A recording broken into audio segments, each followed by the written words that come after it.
The winter of 1887 came early to the mountains of Montana.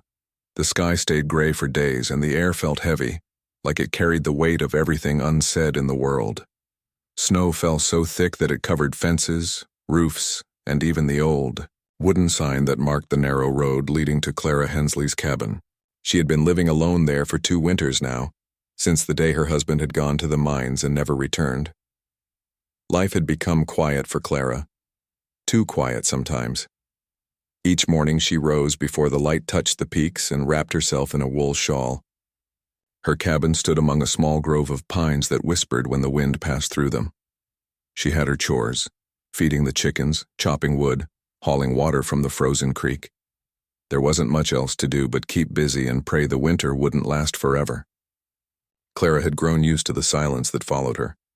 Some days she spoke out loud just to hear her own voice again. She would talk to her cow, or to the fire when the flames flickered low, or even to her husband's old coat that still hung behind the door. The days were long and lonely, but the rhythm of work kept her steady.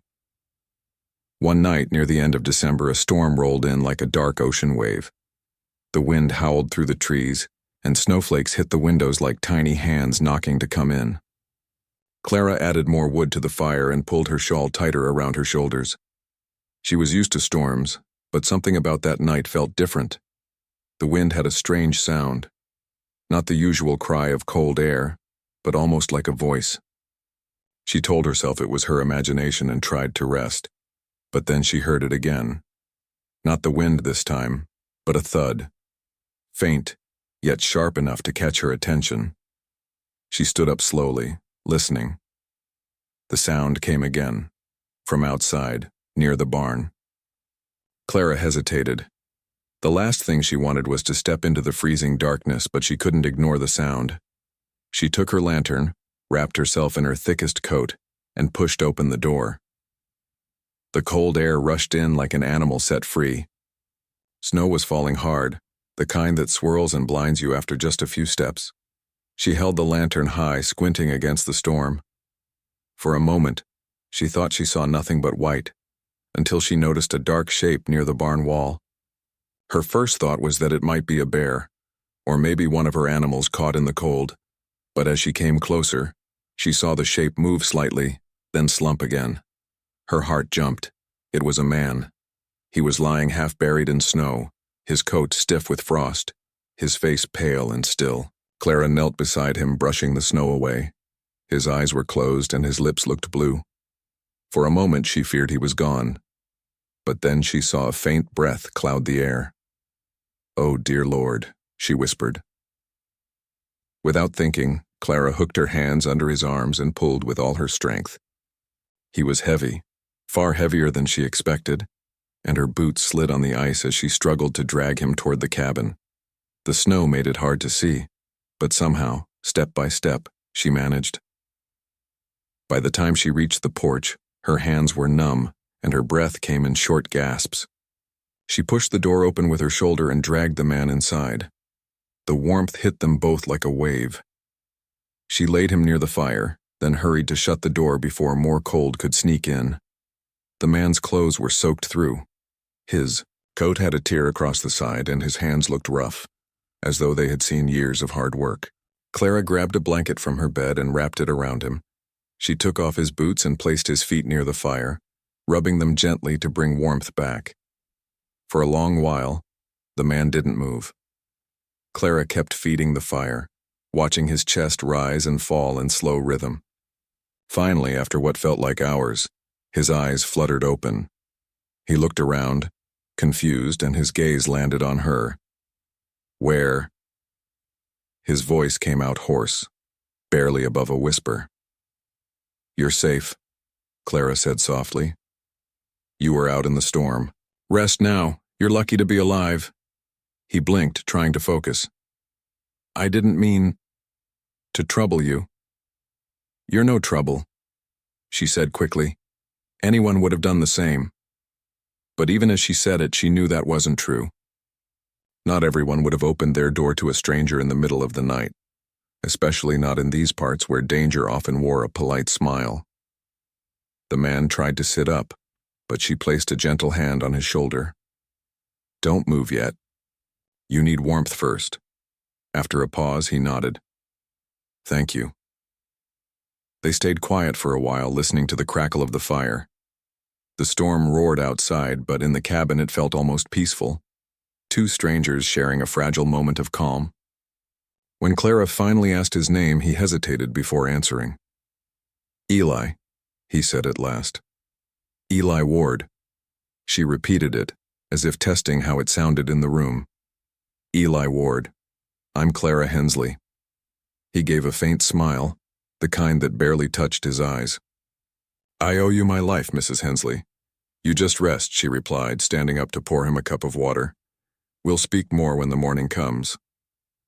The storm lasted through the night. Clara stayed by the fire, half watching Eli, half listening to the wind. Every now and then he stirred, mumbling in his sleep, his brow furrowed as if he were fighting some unseen memory. She couldn't make out his words, but one thing was clear. He wasn't a simple traveler. When morning came, the world outside had turned to silver. The snow was piled high, and the sun, low in the sky, painted the hills with light. Clara checked on Eli. His color had returned a little, but his skin was still pale.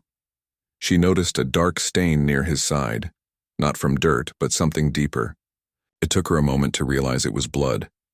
Her heart skipped, but she forced herself to stay calm. You're hurt, she said quietly. Eli looked down and tried to sit up again. It's nothing, he said, though his face tightened with pain. Nothing? Clara said. You've lost blood. She fetched her sewing kit and a strip of clean cloth. Hold still, she ordered gently, though her hands trembled. She cleaned the wound as best she could. It looked like an old cut, not fresh, but deep enough to have weakened him. Who did this? She asked before she could stop herself. Eli's eyes flicked up to hers, and for a moment something dark passed between them. It's an old story, he said. Best left untold. Clara wanted to ask more, but she held back. Everyone had secrets, and she had no right to pry.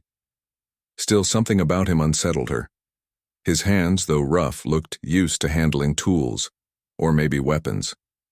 His eyes were kind but guarded, like someone who'd seen too much and trusted too little. That day she fed him broth and changed his bandage. By evening, his strength began to return. He thanked her again, saying he would leave as soon as the storm cleared. Clara nodded, though the thought of being alone again filled her with a strange emptiness. That night, as she lay in bed listening to the steady crackle of the fire, she found herself wondering who Eli Ward really was. A traveler caught in a storm, or something more. She told herself it didn't matter. She had done what was right. She had saved a life. But in the quiet of her cabin, with snow piled against the windows and the scent of pine smoke in the air, Clara couldn't shake the feeling that his arrival had changed something.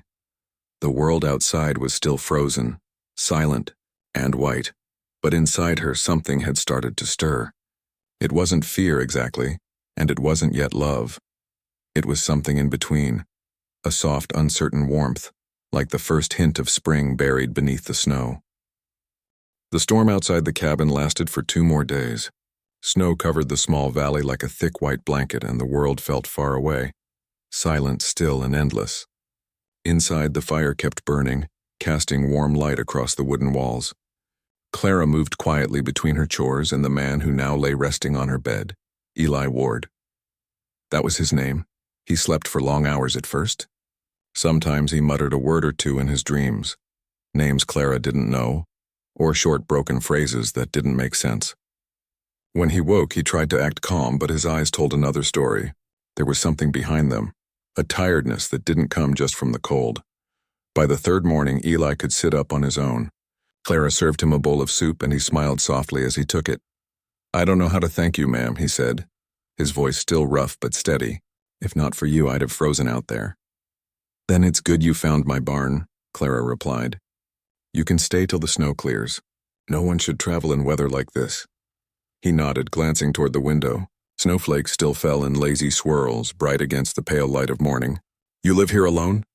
He asked. Yes, she said simply. My husband passed. The mine took him. I'm sorry, Eli said quietly. It was 2 winters ago. she said, stirring the pot on the stove. You learn to keep going. That's all there is. He watched her for a moment as if trying to read the years written in her face. Clara felt his gaze and changed the subject. You're from the east? Farther south, he said after a pause. Been traveling a long while. Looking for work, or maybe peace. The way he said it made her look at him again. His clothes were torn, his boots worn thin, and though his manners were kind, he carried the air of someone used to running and from the cold, from the past or maybe from both. Days passed slowly, but they didn't feel lonely anymore. The sound of a man's voice in the cabin, even one she barely knew, filled the space with life. Eli offered to help wherever he could, though Clara told him to rest. Still, she caught him chopping wood outside one morning, his coat open and his breath turning to steam in the air. You'll undo your healing, she said from the doorway. I've been sitting too long, he replied with a grin. A man needs something to do, she smiled despite herself. Then stack it by the barn when you're done. I don't want another drift covering it. Yes, ma'am, he said with a playful nod. That afternoon they shared a simple meal, cornbread and beans. Eli told her about the towns he'd passed through, the long roads, the rivers frozen solid. He spoke of the mountains like old friends, describing the way the sun hit their peaks at dawn. Clara listened, her hands still, her eyes soft. For the first time in years, she found herself laughing, not loudly, but the kind of quiet laugh that feels like breathing again after holding your breath too long. But as the snow outside began to ease, something in Eli changed. He grew quieter. Sometimes she caught him standing at the window, staring into the distance as if expecting someone to appear from the trees. One evening, while she was sewing near the fire, she noticed him turning a small object over in his hands. It was a silver pocket watch. The metal gleamed in the firelight, and though it looked old, it was finely made. When Clara glanced closer, she saw tiny letters carved into the back, initials that didn't match his name. That's a fine watch, she said, trying to sound casual. He looked up quickly, closing it in his hand. Yes, a keepsake. From family? Something like that, he said, his eyes dropping again. She didn't ask more, but her mind filled with questions. Who was Eli Ward, really? Why had he been wandering through a mountain storm? And why did those initials on the watch not match his name? That night she couldn't sleep. The wind had quieted and the cabin was filled with the soft crackle of dying embers. Eli slept by the hearth, his face calm in the orange light. Clara sat on her bed staring at the window. Outside, the snow glowed faintly under the moonlight, and in that silver stillness she felt both comfort and unease. By the next morning, the storm had ended. The world looked clean and untouched, as if no human hand had ever been there. The air was crisp and sharp, the kind that made every breath sting but taste pure. Eli stepped outside with her, leaning slightly on the doorframe. It's beautiful, he said softly. It always is after a storm, Clara replied. He smiled faintly. You sound like someone who knows storms well. I've seen a few, she said, and learned that they always pass, even when you think they won't. He nodded, but there was something distant in his look, as though he wasn't sure if his own storms would ever truly end. Later that day, Clara saddled her old horse to ride into town for supplies. Eli insisted she let him come, but she refused. You're not ready for the cold yet, she said firmly. Besides, you're still healing. He didn't argue, but she noticed the worry in his eyes as she left. The ride to town was quiet. The snow crunched under the horse's hooves, and the pine trees stood tall and watchful on both sides of the road. When she reached the small cluster of buildings that made up the town, the air felt different, full of talk, movement, and something else, tension. She tied her horse outside the general store and went in. Inside, the stove burned bright, and a few townsfolk stood near the counter speaking in hushed voices. When they noticed her, they fell quiet for a moment. Morning, Mrs. Hensley, said the storekeeper, tipping his hat. Rough weather, wasn't it? It surely was, she replied, forcing a smile. I came for flour and lamp oil. He nodded and began to pack her order. Behind her, two men continued their talk, lower this time, but she caught enough to make her pause. Still no sign of him? One said. Not yet, replied the other. Sheriff says he can't be far. Man took a bullet and still vanished like smoke. There's a reward for whoever finds him. Clara turned slightly, pretending to look at the shelf of canned goods. Who was it again? The storekeeper asked. Name's Eli Ward, one man answered. Wanted for a robbery down south. Sheriff says he's dangerous. The words made her stomach twist. She forced her face to stay calm, thanked the storekeeper, and left with her bundle. On the ride home, her thoughts spun faster than the wind. The man in her cabin, the one she had nursed and trusted, was the same man they were hunting. A wanted outlaw, but could it be true? He had seemed gentle, kind even. Could someone like that do something so wrong? By the time she reached the cabin, her hands were shaking from more than the cold. Eli was sitting by the fire, mending his torn coat. When he looked up and smiled, she saw not a criminal, but the same tired man she had rescued from the snow. Still, doubt crept in like a shadow. I brought supplies, she said quietly. Good, he replied, standing to help her. You heard anything in town? Her eyes met his, and for a moment she thought of the pocket watch, the whispers, the reward. But instead of answering, she said, Only that the roads will clear soon. He nodded slowly, as if reading the unspoken words behind hers. That night, Clara barely slept. Every sound outside made her heart jump. The wind, the creak of wood, the shift of the fire. She lay awake wondering if she had made a mistake by opening her door that night. But another part of her whispered that maybe people were more than the names others gave them. Maybe Eli Ward had a story that no one cared to understand. As dawn broke, the sky turned pale gold, and she rose to stoke the fire. Eli was already awake, sitting near the window, his face calm but unreadable. Clara, he said softly, not turning around, you should know something about me. Her breath caught. Whatever he was about to say would change everything. And though she didn't yet know if she was ready, she nodded and whispered, I'm listening. The morning light fell softly through the cabin window. Snow still covered the ground, but the edges of the hills were starting to show hints of brown earth beneath. The long winter was beginning to fade, though the cold still lingered in the air. Inside, the fire glowed low, its warmth wrapping the small room in gentle light. Clara stood near the stove, pretending to tidy the table, though her hands trembled slightly. Eli sat by the window, his face turned toward the soft light. For a long time, neither of them spoke. The silence between them was thick, not empty, but full of unspoken things. Finally, Eli drew in a slow breath. You deserve the truth, he said quietly. Clara's hand froze on the tablecloth. The truth about what? He didn't answer right away. His eyes stayed on the snow outside, as if the story lived somewhere out there in the wide white world. About who I am, he said at last, and why I ended up here. Clara's heart began to beat faster, but she kept her voice calm. Go on, she said. Eli's fingers brushed the edge of the silver pocket watch lying on the table. He turned it over slowly before speaking. That watch, he said softly, belonged to my brother. She waited. His name was Sam, Eli continued. We grew up on a small farm down south. We didn't have much, but we had each other. He was the kind of man who believed the world was fair, who thought hard work could fix anything. He worked for the railroad for years, saved every coin, dreamed of buying land of his own someday. Eli paused, his voice steady but full of something that sounded like loss. Then one summer, the railroad changed hands. The new boss was a man named Sheriff Claymore. He called himself a lawman, but he used the badge for power. My brother saw him take money that wasn't his. When Sam spoke up, Claymore fired him.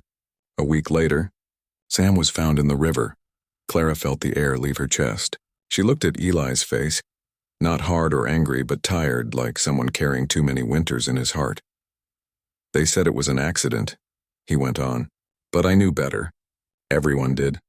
Claymore made sure no one would question it. And when I tried to speak, I was the one chased out of town. Clara's voice came out barely above a whisper. And the robbery they speak of. Eli gave a slow nod. It's true, I took something that didn't belong to me. But it wasn't for gold or greed. I took back the pay that Claymore stole from my brother and the others. I didn't hurt anyone, but when the sheriff found out, he sent men after me. There was a fight. One of them fired, and I barely got away. He lifted his hand slightly, touching his side where the wound still healed. That's how you found me. The cabin was silent again, save for the crackle of the fire. Clara could hear her own heartbeat. After a moment, she said softly, You could have gone anywhere to hide. Why come here? Eli smiled faintly, though it didn't reach his eyes. I didn't choose it. My horse did. He stumbled near your barn, and that's as far as I could go. Clara stood still for a long while. Part of her wanted to believe him. Another part wanted to be cautious. But looking at him now, the honesty in his eyes, the sorrow that seemed to live behind every word, she couldn't find any reason to doubt him. "You've been through a lot," she said quietly. "So have you," he replied, his gaze softening. "You lost someone too." Clara turned away, blinking back the sting in her eyes. "We all lose someone, sooner or later." For a while they both said nothing more. The silence wasn't heavy now. It was gentle, like a shared understanding. As the days passed, something between them began to change. Clara no longer saw Eli as just a stranger she'd rescued. He became part of her days, her small routines, her quiet moments. They shared chores, meals, and long talks by the fire. Sometimes, when the wind grew still and the snow glowed under the moonlight, Eli told her stories about his brother, how they used to race through cornfields as boys, or how Sam would whistle a tune while fixing fences. Clara would listen, smiling softly, feeling warmth bloom in her chest where loneliness used to live. One evening, as she mended a torn sleeve on Eli's coat, he watched her with a gentle look. "You didn't have to help me," he said. "You could have turned me in." Clara's hands paused for a second, then continued stitching. "I didn't see a criminal that night," she said. "I saw a man half frozen and alone," he smiled. "You've got a kind heart," she shook her head. "Kindness is just what keeps the cold away." Their eyes met across the small table, and for a long moment the world outside seemed to disappear. As the snow began to melt, spring crept quietly into the valley. The first drops of water slid from the cabin roof, falling like tiny bells into the softening ground. The air smelled fresh again, of earth, pine, and new beginnings. Clara found herself humming while she worked. She hadn't done that in years. Eli, too, seemed lighter. He helped her fix the barn roof, gathered wood, and even carved her a small wooden bird that sat now on the windowsill. But peace never lasts long in a place that remembers the past. One afternoon, Clara went outside to fetch water. From the hill near the creek, she saw something that made her heart stop. Far in the distance, two riders were making their way up the narrow road, slow, steady, and deliberate. The glint of metal on one of their coats told her enough. They were lawmen. She hurried back to the cabin. Eli was mending the saddle strap when she burst through the door. "There are riders," she said, trying to keep her voice steady. "Coming up the valley, 2 of them." He froze for a moment, then set the strap down. "They've found me." Clara swallowed hard. "What will you do?" "I can't run," he said simply. "Not with my side like this. And if I stay, they'll drag you into it too." "I'm not afraid," she said quickly. "You've done nothing wrong in my eyes." He looked at her, truly looked, and something unspoken passed between them. A warmth, a sorrow, a gratitude too deep for words. "Clara," he said softly, "if things go bad, I want you to remember something. Whatever they say about me, I never meant harm. I just wanted to set things right." She took a step closer. "You already did," she whispered. "You found peace here. That's worth something." Eli smiled sadly. "Maybe. But peace doesn't come without a cost."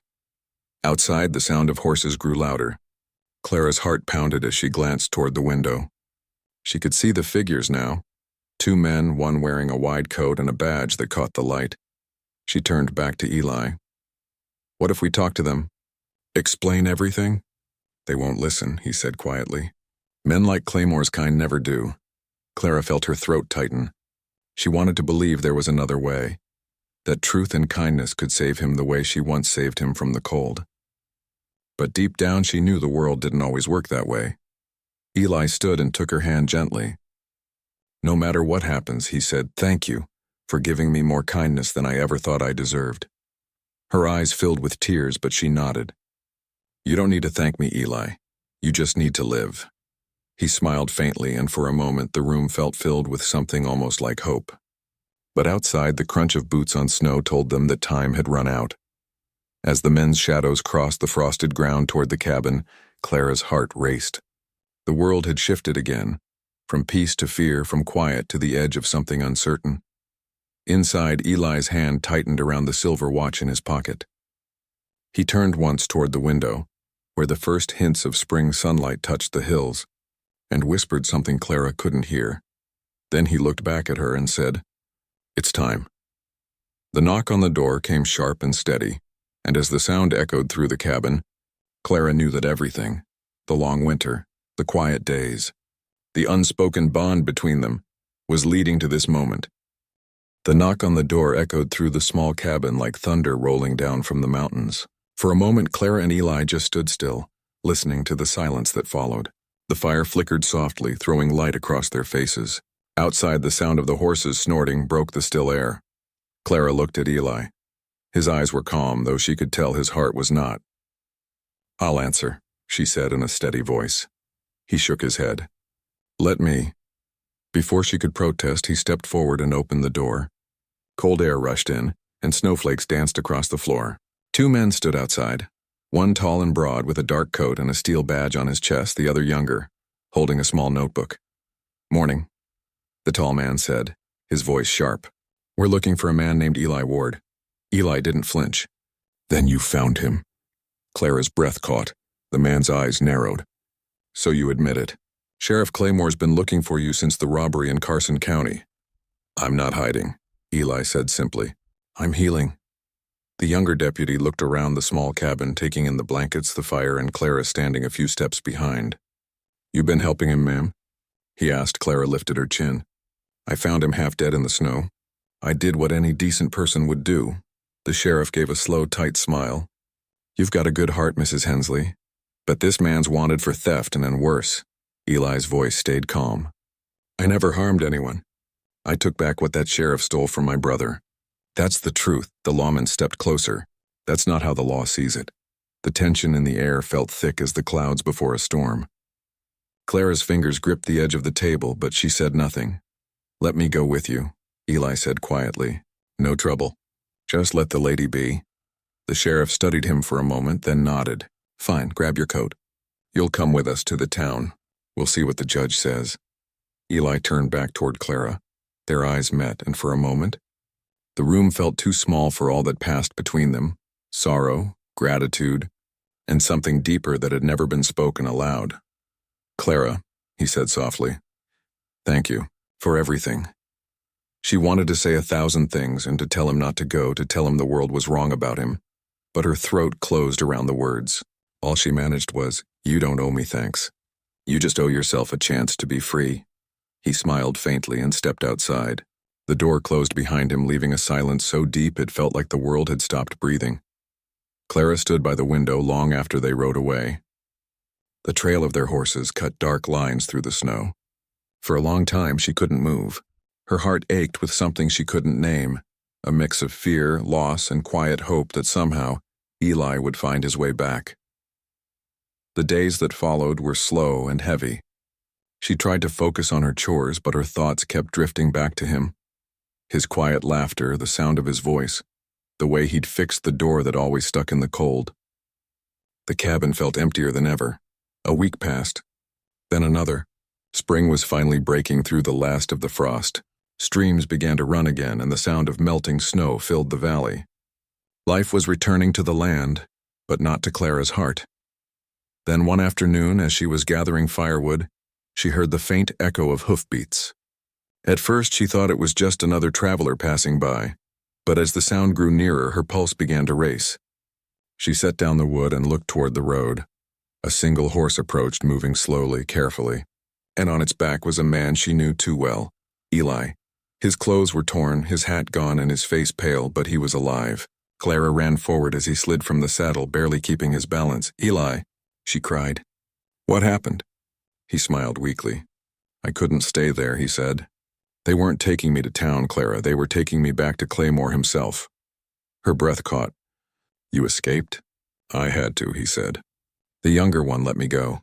Said he didn't like how the sheriff handled things. I rode through the night, but—" He winced, holding his side. "Didn't get far without trouble." Clara helped him inside and eased him into a chair. She could see he was hurt, not badly, but enough to slow him down. She brought water, tore a clean strip of cloth, and began to tend to his wound again. "Eli, you can't stay here," she said softly. "They'll come looking." "I know," he said. "But I needed to see you once more." She looked up at him, her eyes shining. "Why?"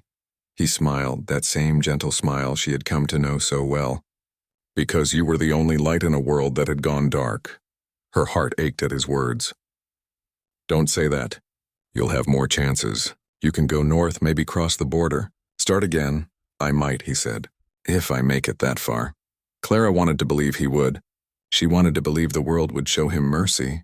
But deep down, she knew the world didn't often give second chances to men like him. That night, as they sat by the fire, they didn't talk much. The air was filled with the soft hum of night, the crackle of the fire, the distant sound of melting snow dripping from the roof. Eli sat close to her, his eyes on the flames. You ever think about leaving this place? He asked quietly. Sometimes, she said. But it's home. It's all I have. He nodded slowly. If I ever find a way to make things right, maybe I'll come back here. Build you that fence I promised. Fix the roof proper this time. She smiled faintly. You'd best start with the door. It still sticks. They both laughed softly, and for a moment, everything felt simple again. Just two souls sharing warmth in a cold world. But peace has a way of slipping through one's fingers. The next morning, before the sun had risen, Clara was woken by the sound of voices outside. At first she thought she was dreaming, but then came the sound of footsteps crunching on the thawing ground. She rushed to the window. 3 horses stood near the barn, and beside them the same sheriff she had seen before. Her heart dropped. Eli stirred from the chair, already sensing it. It's them. Clara turned to him, her face pale. You have to hide, please. He shook his head. No, I won't bring more trouble to your door. They'll hurt you, she whispered. They already did, he said softly. But I can't run forever. Before she could stop him, he stood, pulling on his coat. You gave me more kindness than anyone ever has, Clara. Don't let them take that from you. She grabbed his hand. Then don't walk out that door. He looked at her, and for a long moment neither spoke. The air between them was thick with all the words they couldn't say. Then gently he reached out and brushed her cheek. If I don't come back, you'll still have spring, he said. That's something I never had till now. He opened the door and stepped outside. The morning light spilled in, soft and gold, touching the room like a farewell. Clara followed to the doorway, her breath caught in her chest. She saw the sheriff waiting, his coat gleaming in the sunlight. Eli stood tall, though his body was weary. You don't need to take her in, he said. This is between me and you. The sheriff's expression didn't change. You should have stayed gone, Ward. I just came to say goodbye, Eli said softly. The air was still. The horses stamped at the ground. Somewhere, a bird began to sing, and the first sound of spring. Then quietly, Eli placed his hat over his heart and looked once more at Clara. Their eyes met across the distance. 2 souls who had found each other in the cold and were now being pulled apart by fate. And in that silent moment, as the morning light stretched across the valley, everything felt suspended. Love, loss, and the weight of choices made long ago. The snow melted around them, the ground soft beneath their feet, and Clara knew that whatever came next would change her life forever. The morning light touched the valley softly. The snow was nearly gone now, and the first signs of spring covered the land. Water ran in small streams along the path that once was frozen. The air carried a scent of pine and wet earth, and the world felt as though it was slowly waking from a long dream. Clara stood in the doorway of her cabin long after the riders had gone. The sound of their horses had faded into the distance, leaving behind only the whisper of the breeze through the trees. She couldn't move. The morning sun was warm on her face, but her heart felt cold, quiet, and heavy. She walked out toward the edge of the clearing, her eyes tracing the path they had taken down the hill. The snow there had melted into dark patches of soil, soft beneath her boots. In the distance, the mountain peaks still glimmered white. Untouched by spring, the world looked the same, yet everything had changed. She returned to the cabin, her hands trembling slightly as she picked up the small wooden bird Eli had carved for her. Its surface was smooth, polished by his careful hands.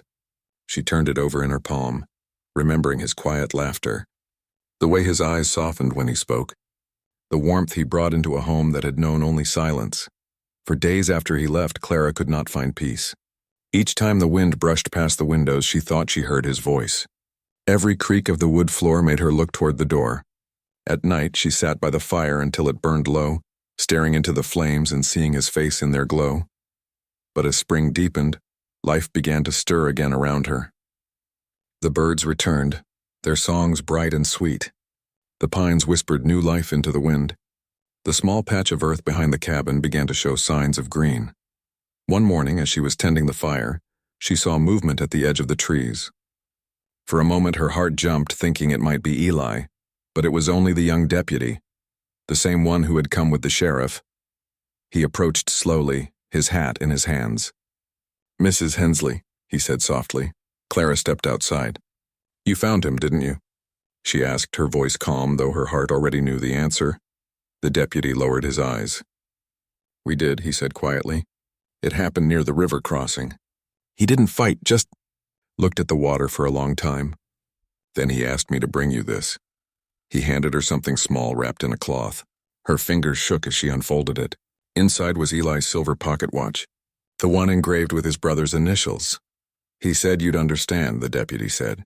"And he asked me to tell you he was grateful. Said you gave him peace." Clara pressed the watch to her chest, feeling the weight of it against her heart. The deputy waited a moment as though he wanted to say more, but then simply tipped his hat and rode away. She stood there long after he was gone, the world around her still and bright. The sound of water running through the melting snow filled the air like quiet music. That afternoon, Clara walked to the small hill behind her cabin. The snow there had melted completely, leaving soft earth and the first green blades of grass. She knelt down and dug a small patch of soil with her hands. The ground was cool, damp, and smelled of new life. She placed the watch gently into the earth, covering it with care. Then she whispered, "Rest now, Eli. The world can be cruel, but you found your peace." Above her, the clouds drifted slowly across the sky. The wind moved through the trees, soft and kind. She felt as if the land itself was listening, holding her words like a promise. For days after, Clara spent her time quietly. She repaired the fences, cleaned the barn, and planted early seeds in the garden. Each task brought a sense of calm. Though sadness still lived in her heart, it no longer felt heavy. It had turned into something softer, almost peaceful. She thought often about what Eli had said, and about storms, about peace, and about finding something worth holding on to even when the world seemed cold. She realized now that he had given her more than memories. He had given her a reason to keep living. When the first flowers bloomed along the path, Clara gathered some and carried them to the hill where she had buried the watch. She laid them down carefully and sat there for a while, watching the valley below. The sun was warm on her face, and the snowmelt sparkled like glass in the light. She could hear the faint hum of bees, the soft rush of wind through the pines, and far off the echo of the river. She closed her eyes and smiled. "You always said peace doesn't come without a cost," she whispered. "But maybe some things are worth that cost." It was not sorrow that filled her now, but gratitude for having known him, for having loved even for a short time, and for learning that kindness could still bloom even in the coldest seasons. The years passed slowly after that, but Clara remained in her cabin. The townsfolk often spoke about her, the quiet widow who once took in a stranger during a storm. Some said she had sheltered an outlaw. Others said she had saved a good man wronged by the world. Clara never answered their questions. When they asked, she simply smiled and said, "The truth is not always what you hear. Sometimes it's what you feel." Each spring, when the snow began to melt, she walked to that same hill behind her home. She would bring wildflowers, daisies, lavender, or mountain lilies, and place them on the ground above where she had buried the watch. Over time, a small patch of flowers began to grow there on their own, blooming early every year even when the rest of the valley still lay quiet and cold. The townspeople started calling it the Meadow of the Outlaw's Rest, though Clara never called it that. To her it was simply a place of peace. Many years later, when Clara herself grew old and her hands trembled from age, she still tended that patch of land. The cabin had weathered many winters, but it still stood strong, its walls filled with the memories of laughter, quiet evenings, and gentle words shared by the fire. One spring evening, as the sun dipped low and painted the sky in shades of gold and pink, Clara sat on her porch watching the hills. The air smelled of pine and blooming grass. She closed her eyes and listened to the river, to the wind, and to the faint echo of a tune someone once hummed while fixing a door that never quite closed right. She smiled, her heart full, and when the stars came out, bright and steady over the mountains, she whispered softly into the night, "You made it. Eli, you're free now. The breeze carried her words across the fields, through the trees, and down into the valley, a gentle farewell carried by spring itself. Years later, travelers passing through that valley would sometimes stop at the small cabin that still stood near the pines. They would notice the flowers on the hill, blooming brighter than anywhere else, and the old wooden bird resting on the windowsill. And though no one lived there anymore, people often said that when the wind passed through the trees just right, they could hear two voices, one soft and kind, one deep and calm, speaking gently to each other, as though the storm had finally ended and peace had taken its place.